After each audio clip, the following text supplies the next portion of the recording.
All right, we are back another Saturday on our Black Media Network with the Watchdogs. And Julius, you're out and about. Tell us what you're up to. Yeah, I'm out here in the city of Savannah. I'm trying to Hey, see why my mic don't want to work. no, Can you we hear hear me? you. Yeah, we hear Oh, you okay. well. Yeah, I'm at the protest downtown at City Hall right now. If you can see, City Hall is right behind me, Okay. and that's All the right. group over there. And so let me bring our guests in so they can chime in. But what's your protest? What's this This is protest a about? protest about a shooting happened over in one of the black areas. The police officer shot a kid 5 times. Huh? Yeah. All right. And for our guests we Huh? just brought in, Audi Lee. we're gonna our Audi Lee. conversation today is on Yeah. His name our was conversation called today is police on officer. black male success. And so, what we're going to do, though, I wanted to bring Julius in. He's at a rally. A few weeks ago, we had a young black man murdered by one of the Savannah police officers. Nothing has been done about it. And this is just a rally. But what I want to bring Julius on to talk about today is how we have got to stop being apathetic in the black community. So, Julius, go for it. So, Julius, you and I talked earlier. One of the things that we noted was in our black community, we'll go pick up a fork, we'll go to a cookout, we'll go to get messed up. I didn't use the F word, I used messed up. But we won't do the things that advance us. We won't go to vote and we won't go protest. What's going on? We're here at City Hall. I can't hardly hear you, Robert, because the Right, pastor right, was. right. They were doing a prayer. And Robert, see that man with that dog right there? I'm not Yeah. gonna pet that dog. Don't be Okay? messy. Don't be messy. Don't be messy. Don't be messy. That's why black folk Y'all ain't don't getting know the along now. story, Y'all Robert. nasty.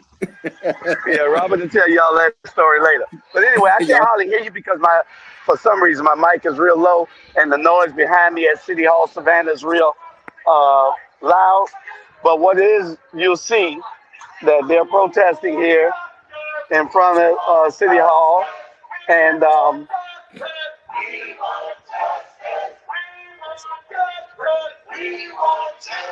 So Julius, we'll keep it on. Now, I'm gonna mute the mic, but we're gonna get into our conversation for today. So stay out sure. there. We're gonna get started, but you keep it live. Keep it live. Bernard, text him real quick and tell him to keep it on there. Just send him a quick text, and we're gonna get started for them. So we're gonna keep this on, y'all. Let me do some adjustments. We're gonna make sure y'all can see the protest. There we go. All right. Okay. Let me see something here. Yeah, we'll just keep it right there. All right. So we got our guests today. We're going to start with if y'all can do a brief introduction. Keep it 30 seconds or less. Your name, what you're doing in the community, and that's one of the things we want to talk about today. The premise of the show is basically black male success, to show you all and to show our young brothers, especially those 21 and under, that there's a spectrum of things you'll go through in life. There are mud holes and anthills you're going to step in, but the success that you carry, the gifts that God gave you, are within you. So, Chris, let's start with you. Who are you? What you got going on? Right, what is going on, everybody? Peace and blessings. How you doing? My name is Chris, aka 2Benji. I am owner of 2Benji ENT and also shareholder of Soul Tribe, and I also do work with Our Black Media TV. Pleasure to meet you all. All right, Chris, you got your Soul Tribe brother. If you could, I'm gonna let you do introduce him and let him introduce himself. Yes, sir. Yes, sir. Okay, so alongside for today, we got my Soul Tribe brother, that is Mr. Salim, the Dream. It's a pleasure to have you, man. I'm going to let him introduce himself. It's a pleasure to be here. How y'all doing? All right. Yes, sir. Can y'all hear me? Oh yeah, where you good, bro? Okay. Awesome. Okay, y'all can We hear got me. go ahead. Yeah, you good? Go ahead, bro. We got you. You good? Okay. You good? Okay. My name is Salim. I'm an artist. I'm also a shareholder of Soul Tribe as well. I'm from Savannah, Georgia, born and raised, a native, and like you said, what we do for the community. I'm here to unify the people beyond color. beyond color of the face, beyond color of the flag, and really just the universe. I'm really here to unify the universe. And All yeah, right. that's pretty much. It's pretty much. All right. All right. We got Deron Davis, a good frat brother of mine, and I'm sure he'll tell you what fraternity that is. Go ahead, Doc. Good afternoon. Recent transplant to the Savannah area, active duty military primary care physician stationed over at Fort Stewart, and a proud member of Alpha Phi Alpha Fraternity Incorporated, where I met Brother Brian here. And Deron, we're going to have to jump Bernard because Bernard be coming after Brother Teray. So we're going to jump you, Bernard. But who are you, America? America, come on in. Hey. And I always say I am America. You know what I'm saying? I'm, Bernard Brown. I'm just, man, trying. Look at him. There goes Teray right there. Yeah, we're going to jump you. I know it. He all over the place. He want to run and tell all that. Right. But I have my own empire that I'm trying to continue to be. I have top flight sports coach rental with. Right now I do go around to each city, put on AAU basketball tournament, retired coach for 25 years, living my dream, taking care of my child, taking care of myself, and just, just giving back what the community have gave me, and that's an opportunity to succeed. That's all I want to do, just give back until the day I die, period. All right. So this is what we're going to do, gentlemen. So for those who have been with us before, y'all know the Watchdog is one of these shows where we have a conversation. So we can conversate one another. We can all present questions. But today is going to be a different flow. What we want to do is we got Julius Hall at City Hall who's protesting the hunting of black men, right? We have our city leader. Well, we don't have a lot of city leaders. We really got 3 city leaders. But we got concerned citizens at City Hall protesting the murdering of a black male by the Savannah Police Department and an officer. And so you got that, but then we're going to talk about black male success. How do we change that narrative, right? How do we change the narrative of America, not this America, but the America we know, the white America, presenting its supremacist ideology and placing black males in some really bad positions? And how do we get through these challenges called life? So one of the things I want to share with y'all this before we begin is I was watching one of my favorite pastors, Pastor Jamal Bryant at New Birth Missionary Baptist Church. And he was talking about the things that are killing our community. And he was talking about what I just mentioned before about the white supremacist ideology. I want to get you all's opinion on what you see as what is America for black males? And the questions we present, I'll kind of ask some people to share their feedback, but we won't be able to respond to every question. But this one in particular, how do we navigate that? What's your interpretation of that? So we'll start with you, Chris. Okay, and so first and foremost, speaking from my personal perspective and also from my age range, one thing that I believe that we need to do in order to navigate that is first understand that the media is controlling the narrative right now. And of course, a lot of things come with that, but we need to make sure that we are being the representation that we want to see when we are in these fields. A lot of that stuff comes with what we choose to broadcast, what we choose to do, and make sure that is getting broadcasted. A lot of that right now is a lot of filler. It's a lot of filibuster. It's a lot of things that's portraying us in a negative image of that doesn't represent the majority. So first, I believe we need to make sure that we are playing a major role in these media companies. And not only just that, but we making sure we broadcast the media that we truly need to see and need to hear, whether that be audio version or whether that be video version. I believe that's one of the first steps that we need to start taking a lot of care into and taking a deeper look into. All right, Deron, what's your response to that? Well, I got so caught up in the brother's response. I wanted to hear the question one more time so I make sure I answer it. So, this America we live in, I mean, how do you interpret it for black males as a black male? What is it? What's going on? Just kind of, flow with it. There's no right or wrong. So, I mean, I got to agree with Chris, the difficulty for Black men in America right now is partly media representation. I don't, as we all know, there's what's going on TV, and there's the way Black men actually exist, live, and move in society. We play with our community, the roles that we play with our own family structure, and we often see images that are, immediately conflicting, and so it's difficult to step into a world that wants to see you one way times, and to actually be the force or the that changes the mind. Those are You're kind of breaking up for me. I don't know if it's the same for everybody, but you're kind of breaking up. It's kind of choppy. I don't know. Sometimes if you're using your phone, you turn off the Wi-Fi button and it works a little better. Okay, give me just a second to correct that. All right, is that any better? Oh yeah, you're flowing. Yeah, smoother. Yeah. All right. So what I was saying was that, I agree with what Chris was saying. There's media representation, and we as Black men know what it is to actually live this life, the way we move and breathe and interact with our communities and our families, and how it is, oftentimes in direct conflict with what we're seeing representative of the media. And it is interesting and challenging even to try to go out into the world and be the face that changes folks' understanding of what it is to be a Black man in America. So it can create an uphill battle. Right. All right, Celine, what you got to say to that?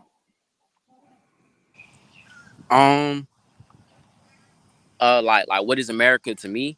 Like what does America do? Like take it where y'all want to take it. Okay. Like first I'm gonna say that America is a sacred land. A sacred land. We're on a sacred soil, and places like Atlanta, Savannah, Memphis, like this whole area, the South, the Southeast, we're on sacred land. And I feel that the people, if we want to say the system, white people, whoever, the government, they know this, so they utilize this to their advantage. And what they do is just basically, they basically have us have our people, especially they have us enslaved. They have us enslaved. They have us like cattle. They have us domesticated. So I say all that to say that America is a sacred land. It is a special land, and it's a special soil, and it's the reason why us as the indigenous people, why we are here on this land, and why we have the task to conquer this land again, because it's written in history. It's written in tales, folklores, the scriptures. It's written in that for us to come back and take what's ours. So that's kind of I kind of want to just say that on a positive tilt more so than focus on the white supremacy, because they just doing their job. Like that's what they was put here for. They was put here to we're their devil and they're our devil. They was put here to hold us captive. So it's up to us to be the solution. So that's all I have to say to that. That's how I feel though. I feel we're on the sacred land, and I feel that we're in the favor of God. We just are awakening to it as a collective, as a whole. We're awakening to our real favor. Okay. All right, Bernard, what you got to say? Hey, I'm going. I agree with everything everybody said. I agree with y'all young man said. I do. And since I'm the old dog on this show, You old as hell. Yeah, I'm the old dog on this show, and I'll be 60 years old, next month. But I've been, being in kids' life, Black young men's and Black young women's life, but mostly I kind of gravitate on the Black men's. At the end of the day, there's right and there's wrong. Okay, there's right and there's wrong. We as Black people don't know how to stick together. We don't know how to sit and have a conversation together. Everybody is somehow everybody against us Black men, and the white and the Black women need to watch it, because they trying to turn the Black women against us too. So we have to come together and be strong. You know what I'm saying? We can't excuses. I don't like no excuses. We don't have time for excuses. Okay, we need to get off our butt, like me and RG and everybody on here, we trying, and I ain't gonna lie, I got so tired, man. I started to stop trying because it was weighing me down. And then Jamal made a comment on the sports show on the rally, and he said, "Man, just keep going. You're gonna be okay. Just keep going." So I'm gonna keep fighting, and we as black men need to watch our surroundings. I'm not gonna put everything on the white man, the black man, and I'm not gonna do all that because we know what's right. The system is built for us to fail, but that don't mean us to fail because the system want us to fail. You know what I'm saying? Ain't nobody putting these guns in these black folks' hands and say, okay, I want you to go and shoot that guy there. No, you getting the guns and you know where to get the guns, and the law changed because of us. It is not it's against us, but that don't mean we should go and dictate what they think we are. Everybody think they know us. We built this country, okay? The Indian found this country, and the white man stole this country. Period. All right. So Chris and Celine, y'all are closer to the age group that we really want to touch today. I want to know, you both are what I would consider successful. You're out here doing things. You're being a positive person in society. You're contributing to society. But most importantly, you're leveraging the gift that God gave you, which is creativity. You're tapping into your self-aware, all these good things that we need to be. How did you get there? Right? I want you to act like you're talking to a group of young black brothers. How did you get there? And you can be as vulnerable as you want. You can be as private as you want. But I want people to understand that you ain't wake up one day and embracing this. And I think Chris talked about it a little bit last week. So if y'all two could answer that for us. Okay, most definitely. So, first and foremost, I didn't wake up and then just automatically be here like this. This was definitely a journey, and I'm still on that journey that we call life. And I really, I say that the day that I truly awoken to what was really going on around me was March the 16th of last year. And what it took for that to happen was me just finally just being tired of being tired. I think somebody got their mic on, is kind of messing up. Okay. But I just got tired of being tired, and that was me in my college journey. I believe I was a junior at this time, and I used to question a lot of my intuition. And I think that's where it came from. And I think a lot of that strives from being alone, wanting to fit in, wanting to feel normal, like, okay, why am I not thinking the same way, or not even thinking the same way, but doing the same things as the mass group in my environment right now? Is there something wrong with me? And just a couple of different things like that. So a lot of times it started for me questioning myself. And this is something that strive from my childhood too. So a lot of this really just came from me slowing down my time and really starting to want to understand myself more so I can understand my environment more. And it started with last year. I had came across a group of friends, some that I've already been around, some that I just came across, which was one of them was Celine. And I was on this journey of just with music. I'm in school, but I've always had this passion of doing music and finding a group of like-minded individuals to do this with, so we could go in and accomplish this dream. And I came across them at an open mic, sometimes, and we used to go ahead and go out to different events and so forth like that. And we were just building and just connecting. But on this particular day, something was just different. Like the energy was just feeling different. The day was just feeling different. The sun, everything was just a bit different this time. And we had an event to attend. Now, this is when I was with one of my friends by the name of Tim, who's also a member of Soul Tribe. And there's something particular that he does every time we're about to go to an event. I usually don't mind it, but this time I just called it out. And this was basically he would take his time getting ready for an event, knowing that we had to be there at a particular time, and that would kind of slow us down. I'm a stickler on time, so I like being on time to things. As a matter of fact, I like being early. So that was something I was just like, you know what? I need to say something this time. So I'm like, yo, I know a lot of times you kind of speak in a calm tone so you can keep everybody a level attitude so people don't mind that you're taking your time. But we can't really go for that this time. We got to make sure we're there on time. For some reason, me finally just stopped letting stuff slide, and me calling that out just kind of had a shift in my body.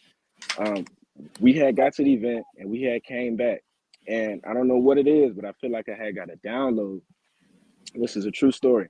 I feel like I had got a download and just a message in my mind. So I'm like, look, for some reason, man, I really feel like a lot of people got into the systems, which is like the entertainment industry and so forth like that, and started spreading negative energy in order to confuse us. You know, they got into the entertainment industry, not even just the entertainment, but the radio. Like I said on the previous show, we really used to use this to communicate to each other. Why was there a big shift? Why is there now being so much negativity spread across all these platforms? I feel like these people are really agents. And then as soon as I said agents, he was like, yo, you realize what you just said? I'm like, nah, what are you talking about?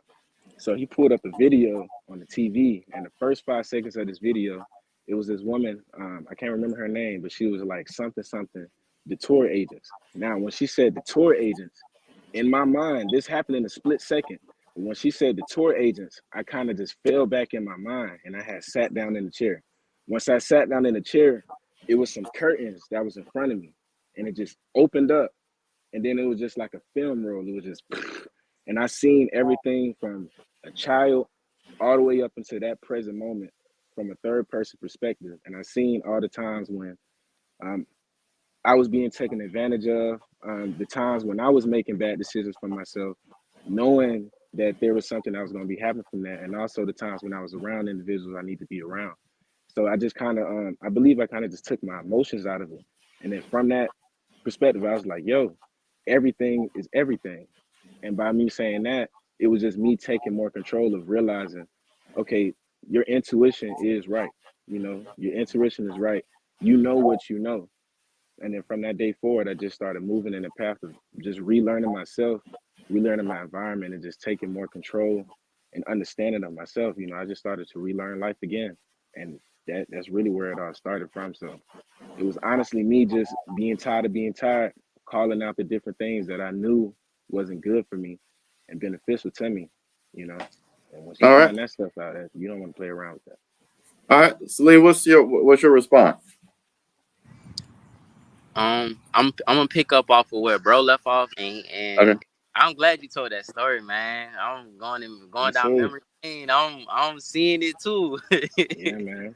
Definitely. But like it's the same thing. Like same thing with me. I come from a family. I come from a family. Julius Hall is my cousin, Oh, so I he know can it. tell You you. already Yeah, told me. yeah. We come from a I'm sorry you family. got to deal with him. Oh yeah, no, it's all good. Sorry, It's brother. I'm all messing with good. you, man. It's all good. It's all good. I love him. I love him. I Yeah, I'm appreciate him. messing with you, dude. Yeah. Yeah, yeah, yeah. He gonna be him. Um, so for real, he is. He No, is. Gotta respect it. no, I But know that. I know that. Yeah. like I would say, I come from a family of a lot of women. So basically, the men in my family either got locked up or got killed. So that was like a big generational. That was a big generational curse that was placed on my generation of the family, my little brothers, my little cousins, little, like that, and like from us on down.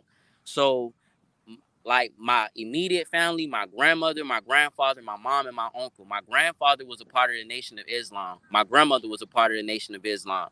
And then eventually my grandfather made the transition into Christianity, and then he became a preacher. And then so he became a preacher. And just with how we was raised with morals and ethics and things like that. Even though we from the hood, we from this environment, we around these different things and stuff like that, we was always different. So my mom is a really spiritually in tune inclined woman, and she just started her journey. And once she got on her journey of life, she started to just spread the message towards us. And I was transitioning from high school and going to college. So I started to attend Savannah State, and this was like 2017.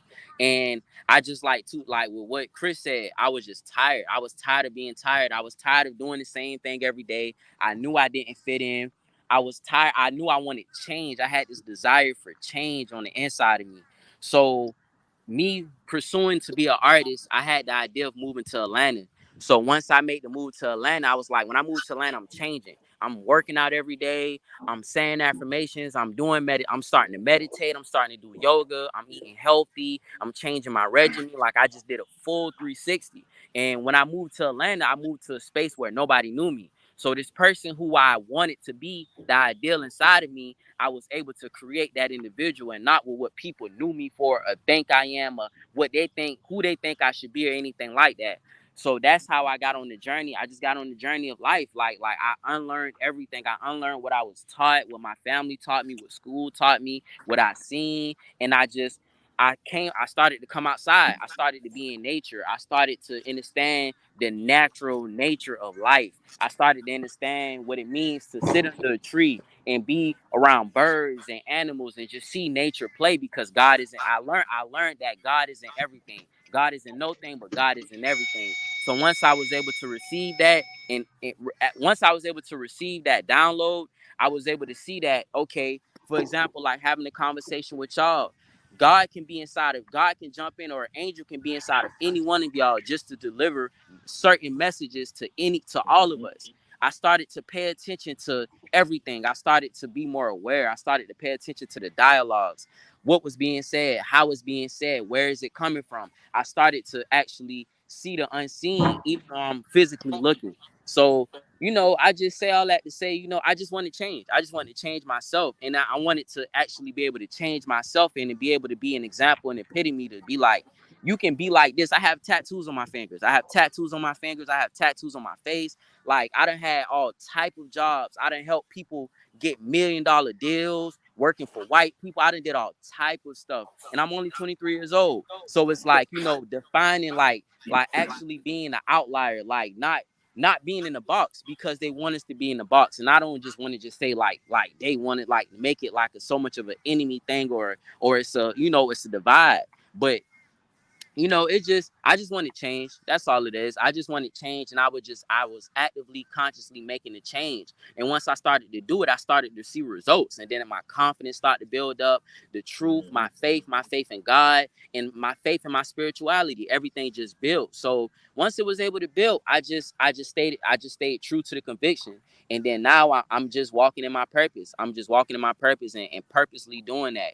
I'm just here to just shine the light, spread love, spread positivity, and just more importantly, unity. Just be justice, just is. I'm just is. So, just wanting to change. No, that was good. Having You a almost desire. got you almost got some lyrics out of that. I want to give you props on that.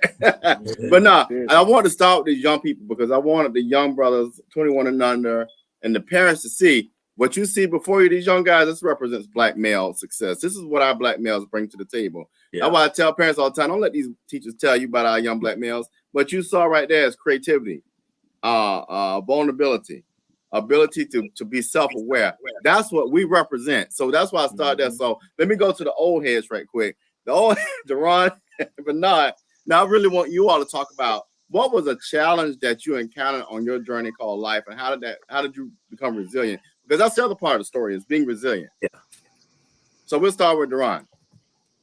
So, gosh, one of the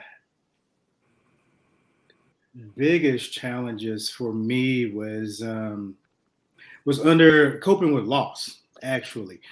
So I wanted to be a physician from maybe age 4 or 5 years old, watching the Cosby Show on TV, kind of fell in love with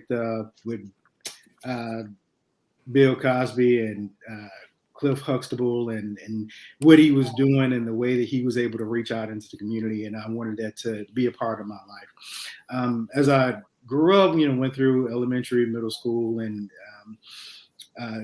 I had a very supportive family structure. So, making it through the academic piece wasn't as difficult for me because I had seen success even in my own family with that. But when I was about 12 years old, my grandmother died of breast cancer. And she was probably the closest person to me in my life, biggest ray of light, biggest influencer, supportive force. And it's interesting, like when you lose that person that was your rock, how do you begin to put things back together, and how do you hold on to your dreams as you transition through your different phases? So her and her memory became a big motivation for me. it started off being a little bit of a setback because I lost my motivation and I lost that light and a little bit of that drive. But as time passed, I realized that the way she was an influencer to me. There are so many other moms and grandmothers that are influencers in their family, and I hate for anybody to experience the same kind of loss I did. So, I turned what was pain into motivation. Let me learn more. Let me study harder.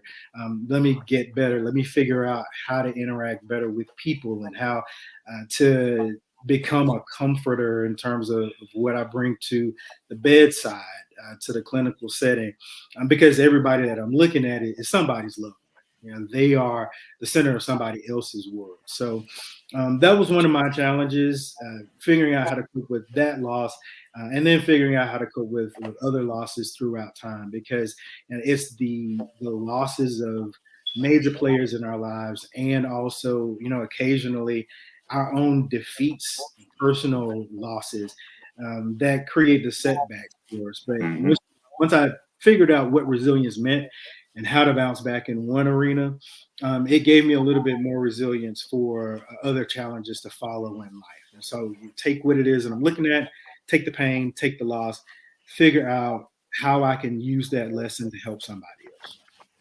All right, Bernard, what you got? Yeah.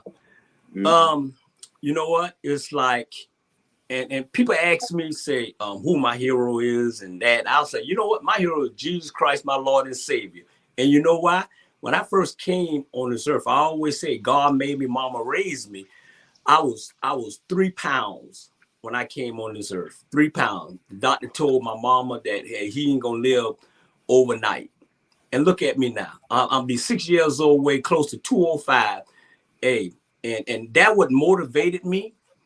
And another thing that people don't understand, somebody can say something in your life that can motivate you. It is negative. Somebody can say something in your life negative that can motivate you for the rest of your life. So I was in high school, and when you're high school, you play ball and everything, and then you have a little summer break and go get a little summer job. So I was working at Bradley Plywood, all white company. I was working at there, and all the people in there was black, older black people, and so I told him, I said, hey, today, I said, tomorrow is my last day. And he said, hey, where you going? I said, well, I'm going back to school. I said, I want to just try to do something to better myself like that, right? So he told me this, true story. He said, you'll be back. He said, you'll be back. I looked at that white man, and the next day was going to be my last day. When he told me I'll be back, I said, okay, I'll show you. That was my last day. That was my last day right there when he told me that. And that motivated me. And 10 years later, I seen him because when I was working at the bank, and I seen him, and I asked, I said, hey, you remember me? He said, yeah, I remember you. I said, you remember when you said, I'll be back? And he said, yeah. I said, did I come back? He said, no. and he said, you know what? I'm proud of you. And guess what he said? He said, I said that to you to motivate you to get out so you don't be like the rest of them that's staying here. Mm-hmm. And ever since then, man, that just motivate me. It's like when somebody tell me I can't do it, I'm going to do it. You know what I'm saying? Follow young men's. Let me tell you, young men's also, follow your dream. Don't never let nobody tell you what you can't do. Just because society is where it is, that don't mean you have to be a number to it. Mm-hmm. You know what I'm saying? You keep going, you keep scribing. I've been dealing with young folks for 25 years and still dealing with it. And the past week, I just did a basketball tournament at Georgia Congress Center. All young kids from age 5 all the way to 18, black men. I love them because I get down to their level. We laugh, we talk, I joke with them, I get serious with them. And I said on when I was doing FaceTime on there, I say, America, all black men are not bad black men. Okay. You may have a handful, but you don't know their story. So stop judging them. You don't know nobody's story. So start judging us. At the end of the day, brother, I love y'all. Whatever y'all need, if y'all want for me or whatever I can do, y'all hit me up. Because, hey, we in this together. This fight ain't for one or two. We in this together. And I damn sure know we going to show them who we are. And Bernard, you said something key, and I would love for you and Chris to respond to this. But you were talking about resonating in my mind. how do we get our youth, our black males, from a bullet to a basketball? How do you do that? How do you all suggest, you and Chris answer that? How do we get there? I mean, you do it, you've been doing it, but how do we get our kids from a bullet to a basketball? You know what? And you know what these young kids be telling me every time? They say, Coach Brown, I say, yeah, he said, all we want is from people just to listen to us. They always labeling us. All the young kids want y'all to do is listen to them. Okay? Listen to them. And then at the end of the day, it's your surrounding. It's easy to take a gun out your hand and put a basketball in your hand. But I don't want you to do that. Take a gun out your hand and put a book in your hand.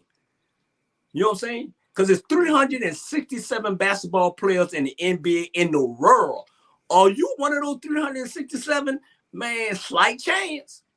Slight chance. So you come out better of being a doctor, a lawyer, anything. Like you said, you come out, you can be the president of the United States. Who thought Obama was going to be the president of the United States? You know who thought that? Tupac said in his lyric. Black man gonna be a president, period. So it's easy, RG.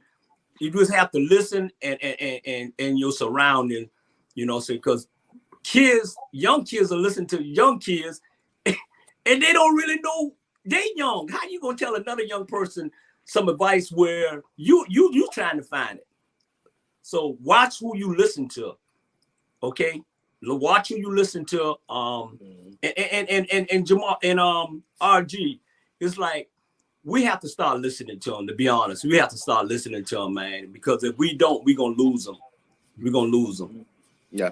All right, Chris, what you got? I want to say I appreciate you saying that, because if y'all not listening, then imagine who else is listening. Because they are listening, and what they're doing, they're listening more and implementing what the information and data they getting and putting it in their systems. So, for example, let's just take music, for example. They put a lot of emphasis on the entertainment aspect, right? So they got people believing this is what needs to be done in order to achieve that dream. So now, once people get in those positions, you realize that's not what keeps this machine running. What really keeps it running is the business behind it. But there was no emphasis on it. There was no coolness or whatsoever placed on that part. So now you got people not even wanting to really do what really keeps the things running, because the only part that was being emphasized was the falsified dream aspect. So like I said, I believe the representation and also energy put into what really goes on behind the scenes, you know, like, and we were speaking on this earlier as far as the competition. A lot of people limit the information they tell us because they want to see us in a certain way or a certain light that they view us, which is not the perspective that we view ourselves. And we need to also just start taking a little bit, way more time into that. And another thing that I would definitely say that needs to happen, not only just listening to them, but you realize we are the ones that keep the majority of these systems running. You know, they study us. We are the new. We the things that we don't realize our own influence as much as influence we have versus how they see the influence. So they'll pay a lot more time. They'll try and bribe us. It's so many, like if you get on social media, you see how many different people, when you realize how the companies market, you realize how many people is targeting you. The advertisements be real specific down to the detail. It's like, yo, what's going on? So we really need to just play a way more part in showing the people the real, what really goes on, showing the real you, because that will make somebody not only feel the connection, but also striving to want to hear from you, want to do more things that will build the community versus just the attention. Perfect. Celine, you said something a moment ago that resonated, and I want to get back to it. And it's somebody somewhere, and we have it in our families. We have what's called a lineage, and you were able to break that, what you call a generational curse, right? We all have it in our families. But I want you to talk specifically about how were you able to do that, like support systems, your own self-awareness. I think you said you had a real awakening. Talk us through what that looks like, because somewhere, somehow, that can probably trigger a young person to say, you know what, I don't have to do what I've seen. Don't forget I'm you, bro. Okay. Yes, I want to say this real quick, Mr. Bernard. Thank you. We here for real, for real. Thank you for saying that. Just thank Mm-hmm. you for expressing the love and letting it know, putting the love on the table. Seriously, really, all of y'all. Thank y'all. We really appreciate this Everything is new because we love. need Yeah. y'all. Just like y'all Yeah. need us, we need y'all on our side because Right. what we facing is different. It's different than the past. It's not what our people faced before. It's way different. So we need y'all wisdom because y'all been here longer. We need that. Mm-hmm. Y'all been in it, y'all been a part of this longer. So we need that. So I just wanted to say that. And to answer your question, what does it look like? It looks scary, it looks fearful, it looks crazy, it looks like you tripping, it looks like you seeing things. It looks real it looks real unique and divergent. And how I was able to get to this point, in all honesty, faith. Yeah. Like Yeah. faith. You get what I'm saying? Like I'm gonna be like transparent with you. Yeah. Faith. Like my faith in when I started to I I understood. I started to learn that it's levels of everything. It's levels of everything. It's systems to everything. It's a process to everything. So how America is set up, how the world is set up, how society is set up is built off a system. It's a matriarch. It's a matrix. So they built it like what Chris was saying. These people study us so much from our phones. They study us because we're their energy source. We give them life. And I'm not trying to go, too far off left, but we give them life. So what it is the programming. They program. I had a couple white friends. No lie to y'all, my white friends, and I'm gonna be honest with y'all, I smoke. My white friends had they encouraged me to smoke in public. I've been in public smoking because of my white friends, because they have the programming that there it is free, this liberation, the land of the free. You know what they say about America, liberty, things like that. They actually feel that. With us, they program fear. They program suffering, misery. They program these different tactics inside of our brains, inside of our DNA. It's gotten in our DNA. So now it's something that's able to just, we look at it as like, okay, like dang, like how can we get this out? We get this out by doing natural things, getting back to nature, coming outside, sitting under the sun, sitting under the moon, because we're a part of the sun. What melanin is in the sun, vitamin D is in the sun, vitamin D is in the soil. So these things, they took us out of our nature, and then they taught us to be like them, why they be like us, why they praise our gods, why they worship our gods, why they siphon our energy, where the battery, and then they utilize it to create their world. So it's like just meditation, being in nature, like I say, like changing my lifestyle, changing my lifestyle. I live a very holistic lifestyle. I drink herbal teas, I take herbal baths. Like these things really do work. What they did is they put the fear in, like, oh, if somebody is drinking herbal tea, what you do? You do voodoo, you do roots, these different things. Roots is our roots. You see what I'm saying? They took us so far away that it's like the closer we would get to God, they would do something to take us away from God. So now it's so much confusion. It's like, okay, you say this, but what about this though? But what about this? It's confusion while they know the truth. So it's um, like I say, faith. I just had faith. Like the more I was being revealed along my journey, the more I was being confirmed. And how I got confirmation was through people, through meeting people like you guys, through signs in nature, literally physical signs. I could see a sign on the billboard. I could be thinking about something. I could be praying to God to ask him to guide me to a certain direction or give me the answer to something, and it will come through a person. It will come through a physical sign. It will come through me hearing something on the radio. It'd be simple things like that, but you have to be aware to got so now our mind, from one thing to another, we focus on one task. It's hard to be present in the present moment. So, just those different things just help. And it may seem like a lot, but it's not a lot. It's a process. So once you in the process and you take it step by step, moment by moment, day by day, things like that, it'll unfold. It unfold and it'll become easy and natural, and you will feel it. You will feel it inside your heart. You will become more open in the heart, the soul. You will learn so much more about yourself. Like, we're limitless beings. We're limitless beings. We're really superconductors. Like Mr. Bernard say, sometimes he gets tired. Mr. Bernard, the reason why you still doing what you're doing right now is because you're a superconductor. What's inside of you, you have the ability to be able to give all of your energy, and when you release it, it comes right back tenfold. That's God. It's poured. Your cup is poured. Your water is poured right back into your cup once you give it away. You see what I'm saying? So it's like they put these different things, fear. Their biggest tactic is fear, and they put fear in everything, like from disease, dis-ease. All it is is dis-ease. You're not at ease right now. Illness is these things. They think is that we can't cure cancer, we can't cure AIDS, we can't cure these things. How you gonna tell me this when it's my divine birthright to be here? You get what I'm saying? God put me here. Why did God put me here?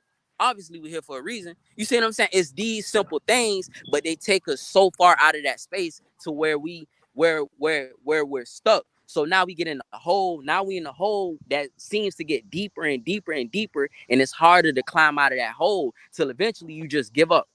Now once you give up, that's now they got you. You gave up. So like, and another thing too, I just wanted to say this real quick because my phone,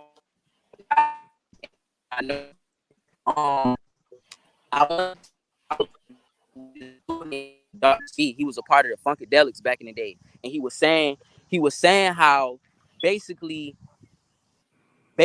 like how with us being superconductors and how we have this energy inside of us, we have this black gold inside of us, we're able to do everything.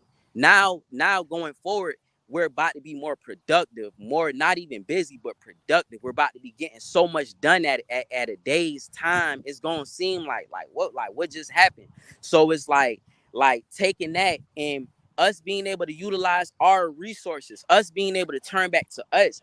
I feel we feed their system too much. We look at them and say they the problem and then want them to get us out of the problem.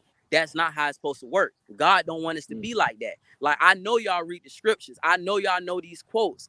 All those same things that's in that is happening now. We're those people now. Those different peoples was the outline, the blueprint. So those different mentalities of Joseph, Jesus, who else? Jacob, those different mentalities, Noah, those are different mentalities. We're men, we're black men, so we have a thought, but we also have to connect to the feeling, which is the black woman, the divine feminine, the woman. That's what makes us whole. So, going on that journey of just wanting to change yourself and be whole, once you become whole, you're whole and one with yourself. Once you're one in here, because this is our church, this is our temple. Once you got the temple right in here, then out here, everything could change, but you have to get it right here. What they doing is they taking us away from ourselves and got us looking on the outside. The outside is the problem. The external things is the problem. These different things, so they're able to play with our emotions, play with our feelings. They taught black men not to have feelings, not to have emotions. So now when a black man get killed by the police, it messes with our spirit. So we don't know what to feel or how to feel. It makes us want to do something, but we like, it's that fear in us. Like, we can't just go out and kill somebody. What can we do? So that it's a constant battle, and it goes back to being domesticated. It's a parasite. It's a parasite that's in animals. That's in animals that we have. I have a cat. It's in cats. It's a parasite that keeps us bonded to fear. So now when something comes, even if it's something that we are afraid of, fight and flight is not even there. We just sit there and take it. Now we just sit there and take the beating. Now we just constantly just sit there and take the beating. We sit there and take the butt whooping. You see what I'm saying? Instead of saying, you know what? Let me grab the belt. Let me try to fight back. Let me do this. Why I'm not running right now? Why am I not fighting right now? Why am I just sitting here and allowing us to be destroyed? So it's like, it's deep. It's deep. It's deep. But like, how we can get through this for real is just unity, because we're all one. All of y'all are different facets of me, just like I'm a facet of all of y'all. We are all different parts and reflections of one another. So once we know that we're one internally, we're all uniquely ourselves. We're indivisible individuals. You see what I'm saying? We're all uniquely ourselves, but we are all one. Once we know that we're one, it's over with. And that's what they trying. That's they don't even know what's about to happen anymore. because it's too the energies is too chaotic, it's unforeseen. We're in new times, but it's up to us to rise. If we don't rise, nothing's gonna change. It's not gonna be a guy from the sky, it's not gonna be a lady from out the water, it's gonna be responsibility. They placed that responsibility on us. God did that. So it's about us opening and being accountable for that real responsibility beyond just life, beyond just bills, beyond just having a business, getting a job, money. No, it's beyond that. It's beyond that. So, I just wanted to say that real quick. You know what I'm saying? I just wanted to. Yeah. Hey. No problem. Hey, I hey, hope I was able RG. to receive. What's up? Hey. What's up? Man, this little young fella, you got me writing stuff down. Yeah, hey. make them right. Yeah. You need to write. You need to write. All that cussing. Listen, I I'm with it. I agree. Yeah, let me get this, because see, y'all know I'm the best journalist in the city of Savannah, so just as long as y'all realize that. So a good journalist knows this. Deron, you were getting a reaction. You had something to say. Respond to that, because you taking notes too. I'm glad these old people taking notes. So this conversation, there's a lot of positivity and a lot of energy, and I've enjoyed so much of what everybody's had to say. I like Bernard's statement about the need to actually listen to our kids, because that's the primary thing that they're asking for, and it truly is. I've learned.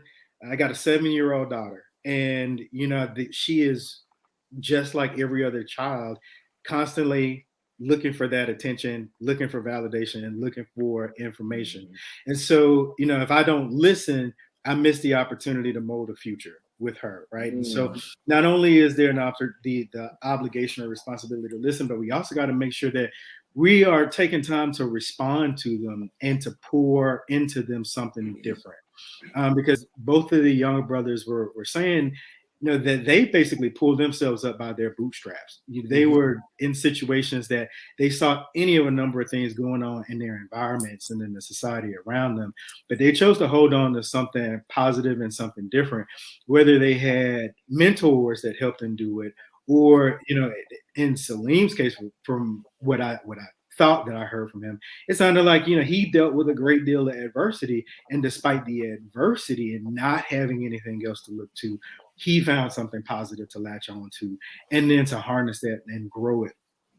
I love what Chris had to say about, the dreams that are created in these kids, and we'll show them how to grab a basketball, or they will see that there's an opportunity to grab a basketball or a football and become a star in NFL, NBA, but nobody's talking to them about the business that keeps everything running behind the scenes, and that really is too the job of the elders. If we are sitting here taking our time to pour into these young people who have all of this raw energy and talent and drive to move forward, and we expose them to the entire spectrum of possibilities rather than just the one thing that they're able to see, who knows, whether or not we just created the next billionaire, the next media mogul that helps to change the images that we're seeing of Black people as a whole in the media, period.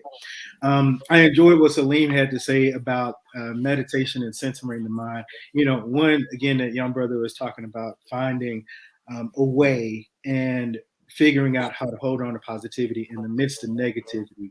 And he brought up the notion of meditation and how he managed to kind of purify himself in his visions. And, I wanted to accentuate that, because meditation has been lauded as a way to clear the mind, to center the mind, to be able to see your own visions more clearly, and to be able to plot your path toward your dreams a little bit more clearly, because now you have the peace of mind, and now you have a little bit more clarity. You know where to seek inspiration, and you know where things to block out. So that was just amazing. And I don't think that our young people are shown ways to clear their minds and see themselves and truly visualize and build their dreams with enough consistency that tons of them are making it out of bad situations, or tons of them are finding the true path to their real dreams versus responding to what society throws in their way. Right, Bernard. So Bernard, real quick, what's one thing that really resonated with you today? You know what? Just what I love about I'm passionate about my young people. You know, I am. Because I've deal with them so long. You know what I love about them? It took me age 40. I was 40 years old when I started my own company and decided to go on my way, you know, and get my own thing and not worry about coming in and working for other people. These young people, man, they start young. You got these young people right now on their own business, and they're not even what 20, 23 years old. And I love the motivation that they got, y'all. The way they just say, you know what? I know for a fact I can't work for nobody. Because if I go down there, I know for a fact I'm going to quit. So I better get my own bit. And I'm talking about my daughter. My daughter probably had maybe she's 25 now. She probably went through 10 jobs and she ain't stayed on neither one of them a whole week. So she started her own company. She got her own company now, facial. And I build that in there. She said, Daddy, I thank you for just showing me the way. And that's all the young people. You show them, they're going to run with it. Back in the days when we grew up, you showed me, I'm going to say, can you show me that again and again and again? Nah. You show one time, they go with it. They ain't shit to show you how to throw nobody over no fence, though. Hey, but that's people, they need to realize, man, that, you know, these young black kids, and the reason why I'm saying young black kids, because, you know, that's what we come from. We come from a black community. I don't know nothing too much about no white community or age or nothing, so I can't talk about them.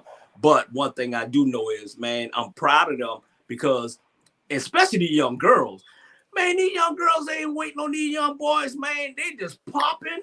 They just doing their thing. You know, guarantee you, these young kids, these young girls, they'll take 10 of them and they go on trips. They ain't talking about it. They're being about it. You take 10 guys, it take us about a whole 3 months just to try to get a trip going.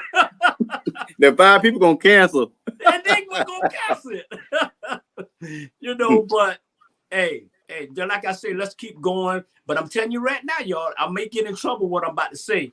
I guarantee you, if any high-class white person watching this show, they wrote down everything that y'all saying. Everything. So they trying to change the game. Listen, y'all, y'all got, we done gave y'all a book and a pen. I know it. We might do that this him. Oh, and you got a book. I mean, no. Yeah. No. Hey, they always try to change the game, man. But now one thing you said that really stuck out to me just now was the fact that you got to show them. A lot of times, and I want our elders, myself included, because we got to be mindful of what we're doing sometimes. They're watching. Mm-hmm. You know, it's not a miracle that your daughter's an entrepreneur. She's just watching. Like I tell people a lot of times, I don't cook a lot, but I know how to cook. You know how I learned how to cook? I was sitting there watching my mom, because when I came home from school, you weren't about to go out there and play in those streets. You do your homework, you go right to bed. And you got a problem with it. I got a friend called Belt, and that belt can show you what I mean. Right. And so, yeah, I mean, you know, it was called discipline, but yeah, you be mindful of that. But Chris, what we're gonna do real quick, we're gonna do a part 2 of this, probably if not next week after. Y'all know Julius Hall tell me what to do, so I'm just kidding. But anyway, Chris, what we're gonna do, we're gonna get final thoughts from Chris, and then we're gonna hear a poem called If, and my brother David's gonna bring it. If is a poem that a lot of people should read, and for our young black males, I want you to print it out and put it on your wall. It's a very powerful poem. We learned it in Alpha. A lot of our national Panhellenic organizations learn the poem. A lot of organizations in general learn it. And it's a very powerful poem that whether you're in a good moment or a bad moment, you remember that your compulsion, your character, and your power is everything. We're gonna make mistakes. Heck, I'll make some serious ones. You're gonna step in the ant bed, you're gonna get bit by a dog, as I did yesterday. But you keep going because the power and the gifts that God gave you are within you, and you leverage them. So click Chris, final comments, and then Duran will shoot over to you, and then we'll close out. Okay, final comments, and I'm very grateful and appreciative to be a part of this conversation. For one, it was a lot of different things that was said. The transparency, the reminders is appreciative, and I just want to make sure we remind everybody to continue to be transparent, continue to build connection, because that's the only thing that's missing right now. Everybody just need to make sure that we got each other before other people got us. You know, we got to understand that we are in this together. This isn't a one man army, one man thing, and just make sure we practicing that. So unity unifies acceptance, and then pushing forward to create something bigger and believing in something that's higher than ourselves. You know, and those are my final notes. Yep. Amen. Hey, brother. Amen. All right, but go ahead, Ron. All right. If by Rudyard Kipling. If you can keep your head when all about you are losing theirs and blaming it on you. If you can trust yourself when all men doubt you, but make allowance for their doubting too. If you can wait and not be tired by waiting, or being lied about, don't deal in lies, or being hated, don't give way to hating, and yet don't look too good nor talk too wise. If you can dream and not make dreams your master, if you can think and not make thoughts your aim, if you can meet with triumph and disaster and treat those two impostors just the same, if you can bear to hear the truth you've spoken twisted by knaves to make a trap for fools, or watch the things you gave your life to broken and stoop to build them up with worn out tools, if you can make one heap of all your winnings and risk it on one turn of pitch and toss and lose, and start again at your beginnings and never breathe a word about your loss. If you can force your heart and nerve and sinew to serve your turn long after they're gone, and so hold on when there is nothing in you except the will which says to them, hold on. If you can talk with crowds and keep your virtue, or walk with kings, nor lose the common touch, if neither fools nor loving friends can hurt you, if all men count with you, but none too much, if you can fill the unforgiving minute with 60 seconds worth of distance run, yours is the earth and everything that's in it, and which is more, you'll be a man, my son. All right. I thank you all for participating this week. We'll do a part 2. Everyone, we'll see you next Saturday at noon. Have a great weekend.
like that.